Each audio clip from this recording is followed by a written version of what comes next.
is up with you, tubers? I still need a fancy name for tater. Nuun Sa taters tomorrow. So my buddy Stacy Scott, he's a pretty good dude. He's a full blood Cherokee guy, and a Stillwell, Oklahoma, down there at Cherry Tree.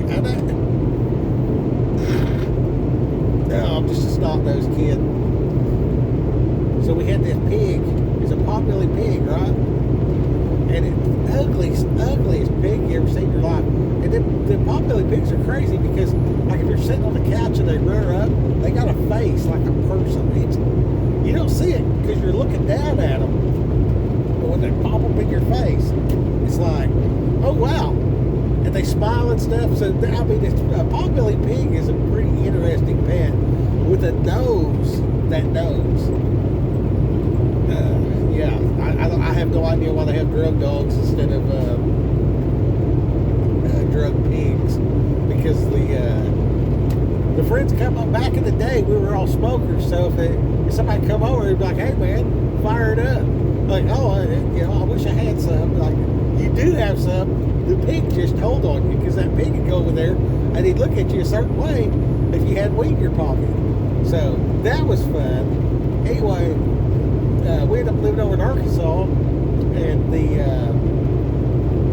worked at the chicken plant and stuff, and then started buying this house, right? I had the opportunity to buy this house, so I jumped on it, moved into this house, I started paying for the house, and I ended up paying off the house and giving it to Mom. Anyway, Mom had this pig, so I'd be over there hanging out, and then when people come over, oh, we named that ugly pig Petunia because there was this commercial on TV. It says these real rough dudes. They're like describing something like, "Oh, like a Petunia," and talking about flowers or something. And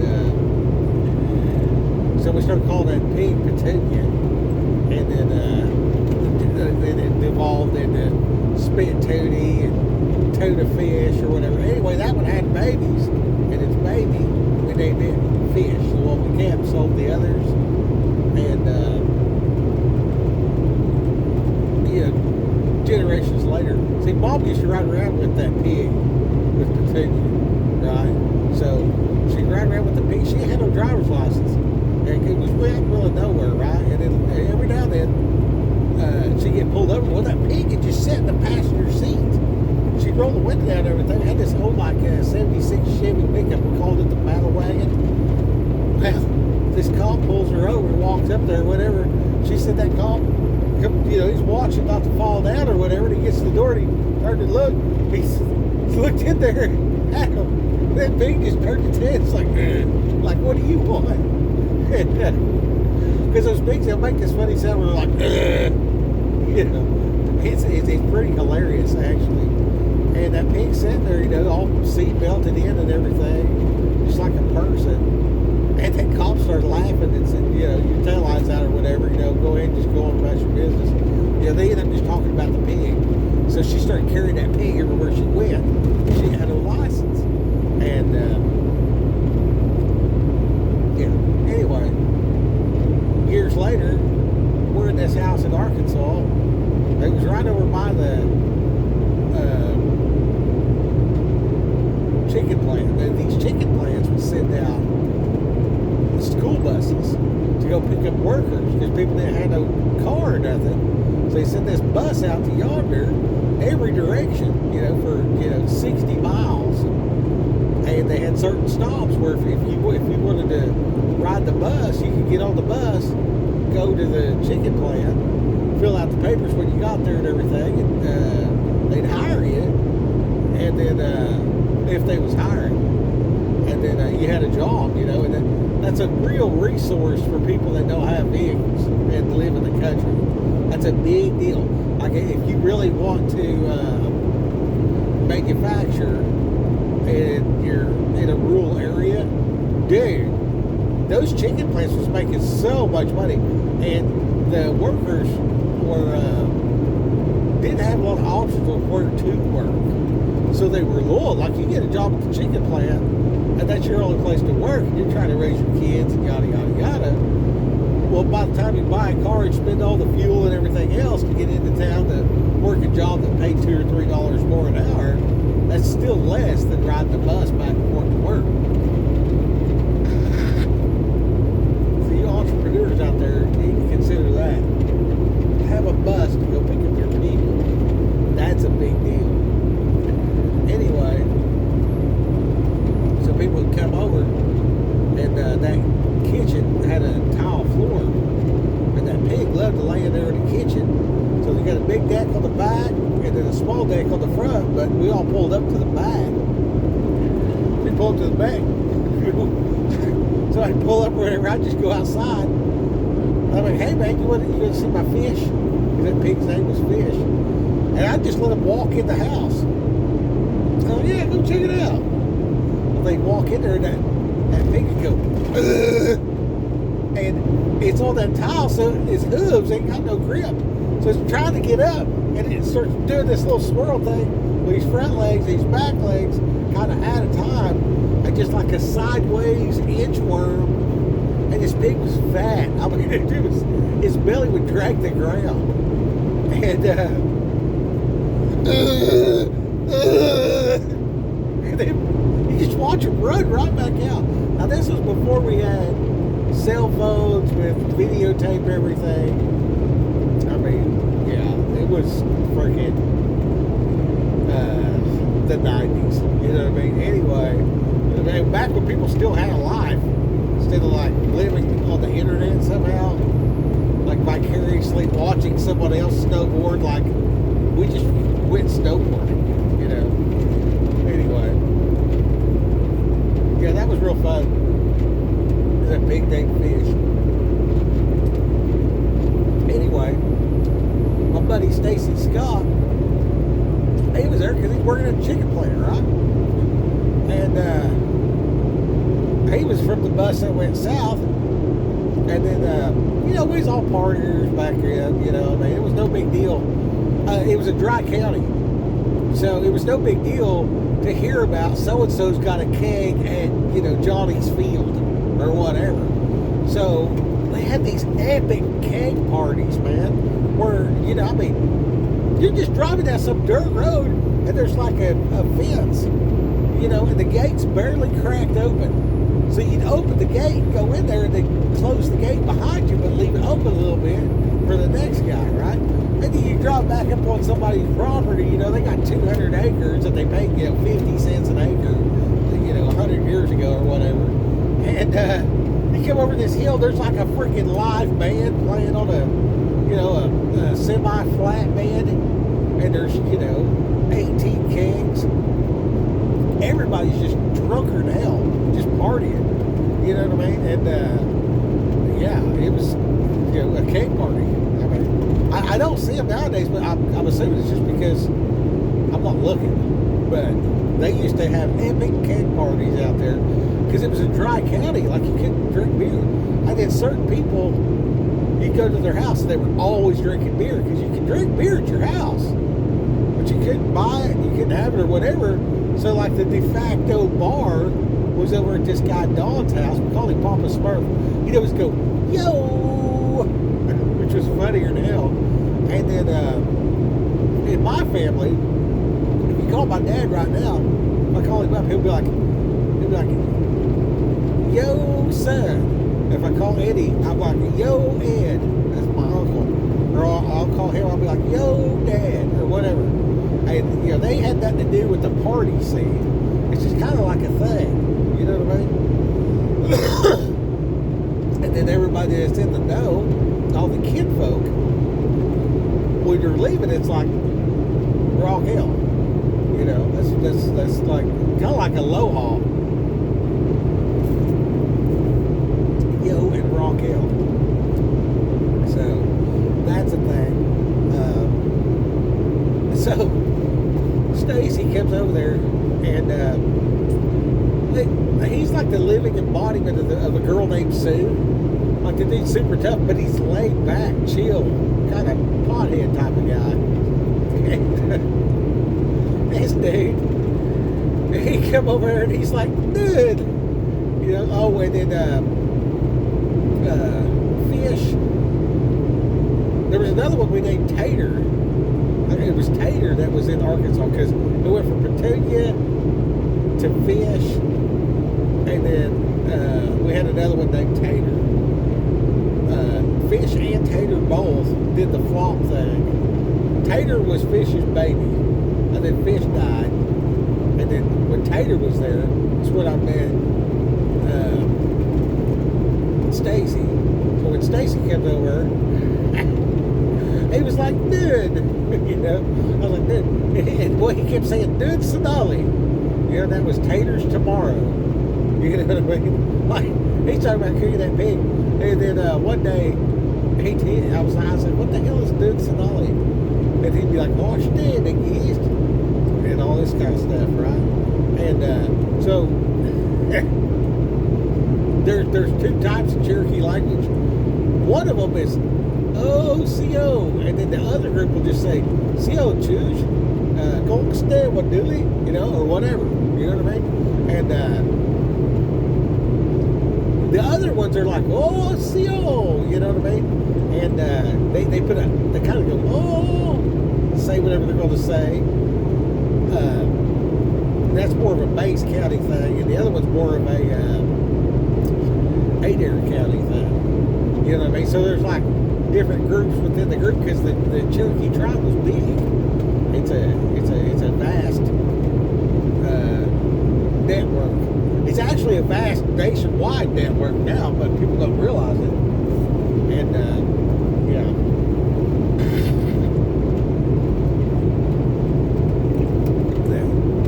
Brotherhood. It's funny too because they call themselves Indians, but it's not spelled the same. They spell it with capital letters N-D-N. So they're Indians. That's their tribe. You know, like they got a whole government and everything. They got their own little, you know, tag they put on the vehicles and stuff like that. They actually had a treaty with the government.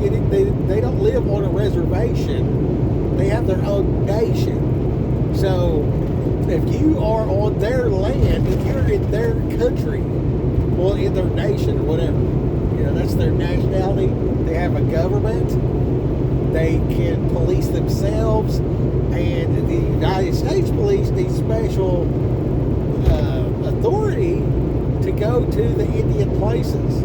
Okay, so that's where you double back. Like, if you go to Tickertoo as a regular police, you cannot open the gate. You cannot, like, it's illegal to do like a no-knock warrant. It's completely illegal. Now, the U.S. Marshals can go there unannounced and knock on your door. They can't open your door. They can't open your gate. The, the game warden, they can show up. Like, the game warden, like, dude, if you ever wanted to be a cop and, like, really, like, you know, you're kind of Rambo, but you're kind of police, game warden's the way to be. I mean, you know, you're out there, it's one-on-one, you know they're armed. You know what I'm saying? Like, game warden is a tough son of a bitch. Anyway, he has a lot of authority as well. So game warden can go up there. Otherwise, you gotta have tribal police with you. You know what I mean? You gotta go through certain channels, and by the time you go through those channels and you're connected with the tribe, you know they're coming. I mean, it's just like, you know, kind of like the whole quagmire of Vietnam. Like, you know, we had to tell them, hey, we're gonna bomb the Ho Chi Minh Trail on Tuesday. So they move all their stuff, drop the bombs. As soon as the bombs stop, they put all their stuff back. You know what I mean? Like, you can set that up in Oklahoma. That's a real thing. Like, you really can't do that. Like, the governor gave one of the tribes minesweepers. Why is there minesweepers being given to the, which one is it? The Seneca Cayuga?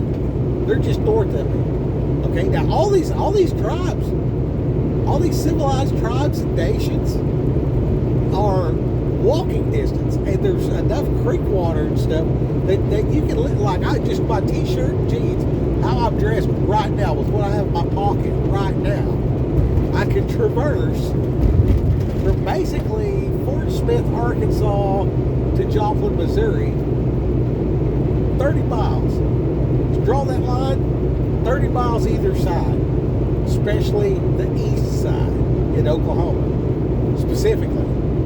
I can traverse that land on foot and not only know everybody along the way and, you know, have shelter and food and all kinds of stuff, you know what I mean? But like, with no help whatsoever, just walk, gather food as I go, and drink water as I go with just a very simple filter, and like, you know, boil the shit, you know, filter and boil it. I mean, like, I handkerchief to go in my collection bottle, run it through a filter through my drinking bottle, or to my holding bottle, and then boil the holding bottle and, you know, cook, eat, drink, whatever.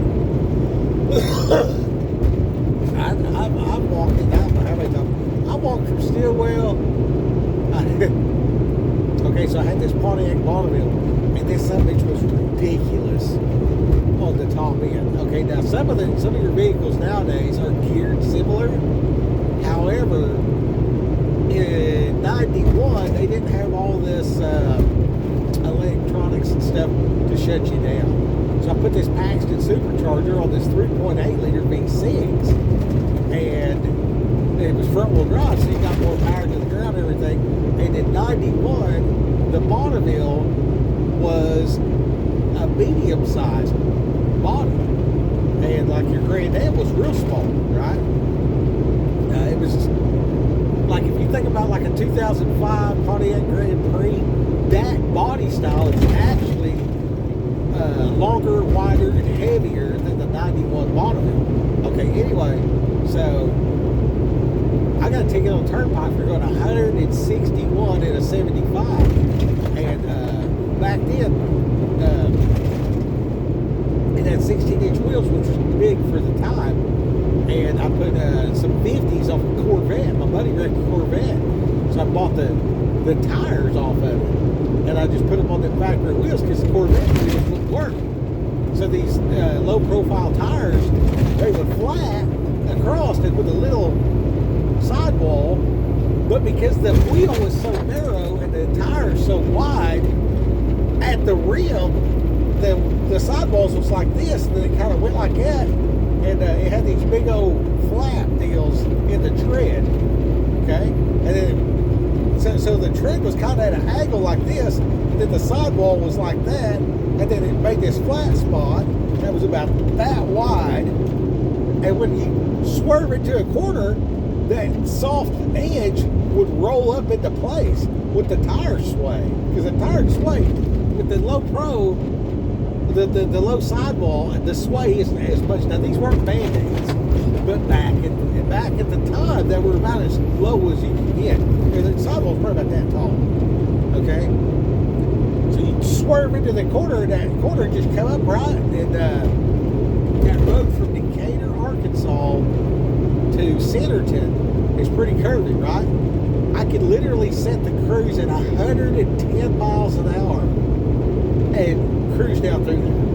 And now, if you were in the car braced up, like, I could throw you around in that car. Like, I could literally jerk this car sideways and, you know, keep pouring the meat to you. It's front wheel drive. Okay? Now, if you remember that movie Fast and Furious, okay, in the beginning of the first Fast and the Furious, you'll see that guy driving that little cream Mitsubishi. My buddy had a little black one. And anyway, they're front wheel drive.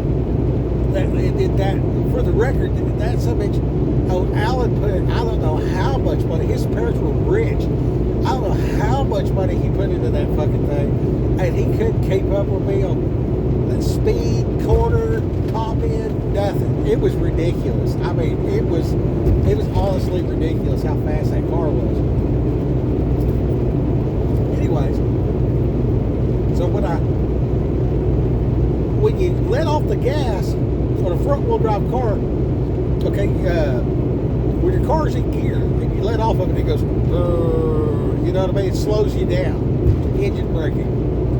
When it's front wheel drive, it's only the front tires that are braking. So at the beginning of that movie, Fast and Furious, you'll see him, and he's out there driving it, and he's running it through the gears and everything, and he spins out. Well, what happened is he let off the gas. Okay, so long ass story to tell you a simple thing. I'm driving, right, and I got a car full of octagon, and I'm driving, and the hills on that Cherokee Turnpike's like this, and they're long swooping hills. They're probably, you're going down, down, down, down, down, down, down, flat down, then you're going up, topping out down. You know what I mean? So, and that's at like $1.50. You know what I mean? It's much longer if you're driving the speed limit of 75. It's about double. Okay.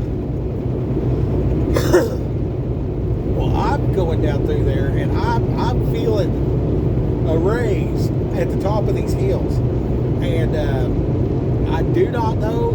They had the old school speedometer, and they're not accurate once they go past the thing. But I would get it back up to 40. It went to I think it was 110 or 115 was right here. And then you had the MPH, and then I would get it back around to 40, right there around 40, and there it went all the way around, and that's mechanical. It had the cord going to the transaxle. It's more like the whole transmission setup is 4-speed with a lock-up torque converter, and then a packaged supercharger on top of a 3.8 liter, the first gen, not the second gen, because you'll see those in the Grand Prix and stuff like that, and you'll see some of them supercharged, but that was after the fact. I'm talking about the first generation, and the supercharger was actually for something else, and we had to build an adapter. And anyway, I had money to burn back then. So anyway, I'm driving this thing, and I remember I left Locust Grove, Galt Turnpike, and I just ran it through the gears, and I let off, and this thing's like, I mean, it was just squirreling out, but I was able to keep it straight, and that's when I realized you don't just let off the gas. You know what I'm saying? You get up there about 120 and higher and let off the gas, you'll spin like a top because it's front wheel drive, right? Okay, and the 4-speed is 4 gears, then that lock-up torque converter, you'd be driving, so at like 55, this thing would be tacking like 1600, and then it'd go like that, and with that torque converter let out, dude, it was more than a gear. It was way more than a gear. I don't know the particulars of how lock-up torque converter works, but when it did its final shift, yeah, it was crazy, because it would go up like 300 RPM from 55 to 75. It was just ridiculous, and of course it was like that for, you're supposed to be cruising along, and it's, because the power to weight ratio of the car, it was getting good fuel mileage and everything, and you can still get them. They're Series 2, which are not as good as the Series 1. But they didn't even call it Series 1. It was just 3.8 liter. But the 3.8 Series 2, you can still find them in them cars. And them cars are like, it's just like a couch. The Buick LeSabre, you can still find them like that. That drivetrain right there in a Pontiac Fiero, I mean, just stop. Just take it straight out of that LeSabre. The running gears and everything, the transaxle, the whole 9 yards. They just put it right directly into a Pontiac Fiero. The wheels will stick out a little bit on the sides, and I guess you'd have to lock the steering where it wouldn't turn, but or somehow get it where it does turn. That would be awesome. Have a 4-wheel steer Pontiac Fiero, but the weight. The power to weight ratio, dude, just and those gears. I mean, I don't know that I would want a 200 mile an hour Fiero, but I definitely had a 200 mile an hour Pontiac Bonneville, 91 Pontiac Bonneville, for sure. Because, okay, so I'm driving. I've had the car for, probably close to a year. Do all the ins and outs. Man, there's a lot of, it was a very customized car. I would love to tell you about it, but I can't. But man, it was the shit. Anyway, very cannonball run and very freaking, wild Indian. We'll leave it there. So anyway, I'm driving. And I come over the hill. I was coming out of Oklahoma City, and I could make it from Oklahoma City to Decatur in 2 hours and 45 minutes.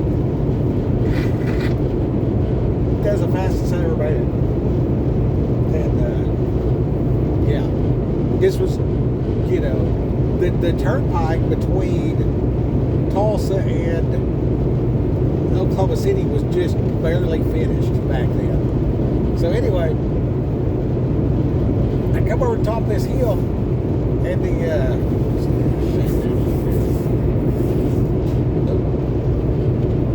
anyway, so I come over the top of this hill, I hear blip blip on my radar detector. So I'm easing out of it, slowing down, down the hill, slowing down, coming up the hill, slowing down. Hit at the top of this thing, it goes bleep, and then it cut off again, slowing down. Come up the next hill, slowing down still, get to the top of this hill, bleep, solid, and the cop is sitting right there. And he radared me at 161 miles an hour. I guarantee it was more than a mile. I had been slowing down for more than a mile when this dude hits me. And he showed me the radar, 161 miles an hour. I actually argued with him. I said, man, there's no way.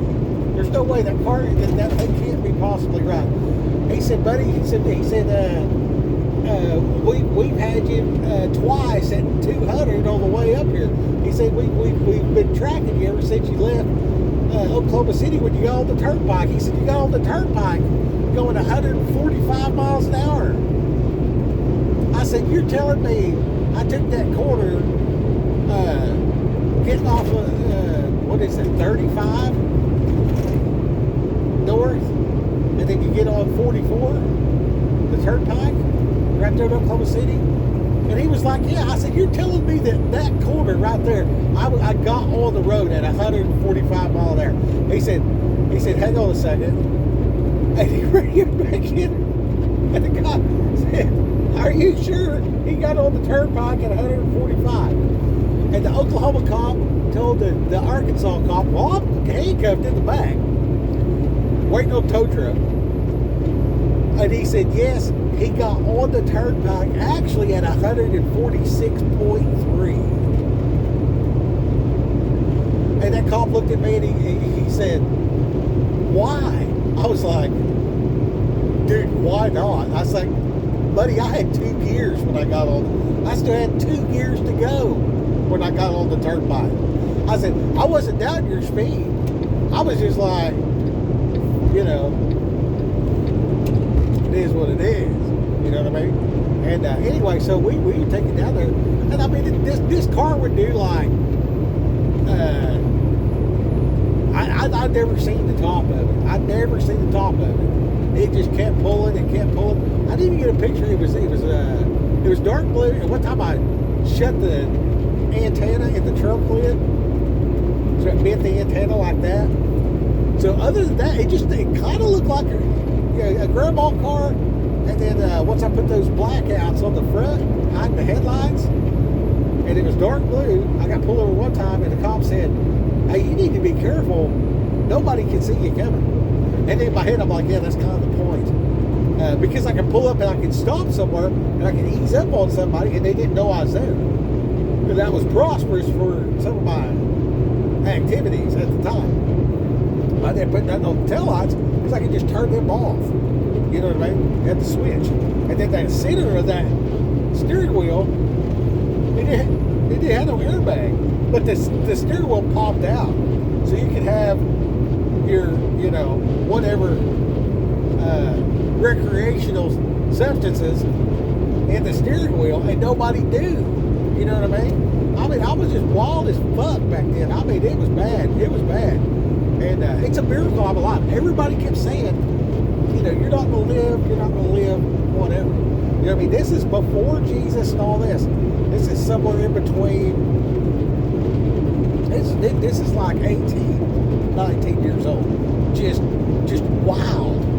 Just wild, like you wouldn't believe. And coming from the Badlands. You know what I mean? Coming from the end of the last dirt road. Like, if you call the cop, listen, where I come from, this is for real. We left to bury my grandpa. Gone 4 days, come back. They shot up the house. The dog my grandpa gave me, you can see the blood where it crawled off, and it went under the house and died. And there was literally bullets in my pillow. So, like, if I had been laying in bed when the shot was fired, I would be dead. Because the bullet would be in my head, not in the pillow. Well, probably not. If it lodged in the pillow, it probably just bounced on my skull. But anyway, I would be bad. Anyway, I am bad. Still bad about that. I kind of got over it, but, it is what it is. I made peace with it, but, yeah, I'm still mad about that. They shot Butch. Anyway, 7 years old. The year was 1986. We waited from about 10 o'clock in the morning till about 2 o'clock in the afternoon the next day because the police could not find our house.